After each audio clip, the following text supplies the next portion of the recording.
बात करने के लिए लॉगिन करें www.astrotak.com। नमस्कार, बहुत स्वागत है आपका। आप देख रहे हैं चाल चक्र और मैं हूं आपके साथ शैलेंद्र पांडे। भगवान शिव को जल मात्र अर्पित करने से आप भगवान शिव की अधिकतम कृपा पा सकते हैं और भगवान शिव को जल के अलावा भी बहुत सारी चीज़ें अर्पित की जाती हैं।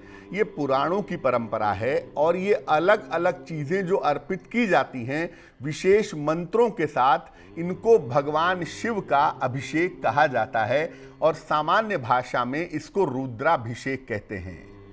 आज हम बात करेंगे भगवान शिव की विशेष पूजा पद्धति के बारे में जिसका नाम है रुद्राभिषेक। चलिए कार्यक्रम को आगे बढ़ाते हैं। सबसे पहले जानते हैं कि रुद्राभिषेक होता क्या है और रुद्राभिषेक की महिमा क्या है।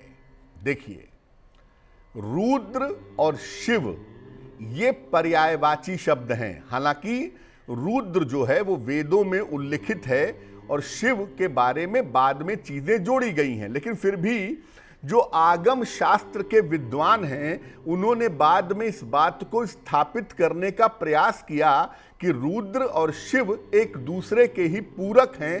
रुद्र जो है वो भगवान शिव का प्रचंड स्वरूप है। भगवान शिव की कृपा से समस्त ग्रहों की बाधाओं को, समस्त समस्याओं को समाप्त किया जा सकता है। भगवान शिव की कृपा प्राप्त करने के लिए शिवलिंग पर मंत्रों के साथ विशेष वस्तुएं अर्पित की जाती हैं। मंत्रों के साथ आप सामान्यतः शिवलिंग पर वस्तुएं अर्पित करते हैं तो ज्यादा से ज्यादा आप नमः शिवाय पढ़ते हैं या ओम नमः शिवाय पढ़ते हैं, लेकिन जब विशेष मंत्रों के साथ आप शिवलिंग पर वस्तुएं अर्पित करते हैं तो इसे रुद्राभिषेक कहा जाता है।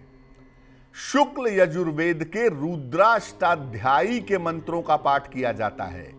रुद्राभिषेक में जब आप शिवलिंग पर दूध अर्पित करेंगे, गन्ने का रस अर्पित करेंगे, कुशोदक अर्पित करेंगे और उस समय शुक्ल यजुर्वेद के मंत्रों का यानी रुद्राष्टाध्यायी का पाठ होगा तो उसे कहेंगे रुद्राभिषेक। सावन में रुद्राभिषेक करना और भी शुभ होता है। सावन के महीने में मानते हैं कि अगर आप रुद्राभिषेक करते हैं तो इससे आपकी तमाम मनोकामनाएं जल्दी से जल्दी पूरी हो जाती हैं। सावन में रुद्राभिषेक करना ही चाहिए। इसके अलावा जीवन में अगर कष्ट की स्थिति हो, ग्रहों की पीड़ा हो, ग्रह आपको परेशान कर रहे हो या जीवन में कोई बड़ी बाधा आ गई हो तो उस बाधा को समाप्त करने के लिए रुद्राभिषेक करना अमोघ होता है, अचूक होता है। ये तो हो गया रुद्राभिषेक होता क्या है। रुद्राभिषेक होता है शिवलिंग के ऊपर। शिवलिंग पर अलग अलग पदार्थ रुद्राष्टाध्यायी के मंत्रों के साथ डाले जाते हैं जिसे हम रुद्राभिषेक कहते हैं। अब किस प्रकार के शिवलिंग पर रुद्राभिषेक करना चाहिए, शिवलिंग किस तरीके का होना चाहिए।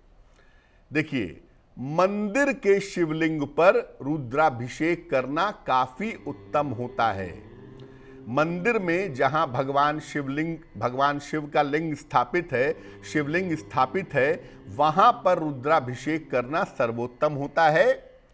इसके अलावा आप चाहें तो घर में पार्थिव शिवलिंग बना करके यानी मिट्टी का शिवलिंग बना करके उसका भी अभिषेक कर सकते हैं।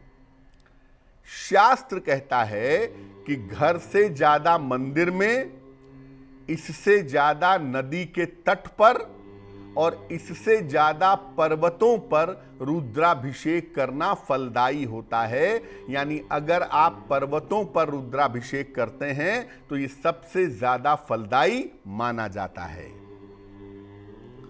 मान लिया आप रुद्राभिषेक करना चाहते हैं और शिवलिंग की व्यवस्था नहीं है, तो शास्त्र यहां तक कहता है कि अपने अंगूठे को, अपने थंब को शिवलिंग मान करके आप उसका भी अभिषेक कर सकते हैं, उसका भी पूजन कर सकते हैं और मंत्रों का पाठ कर सकते हैं। उसके भी उतने ही शुभ परिणाम आपको प्राप्त होंगे।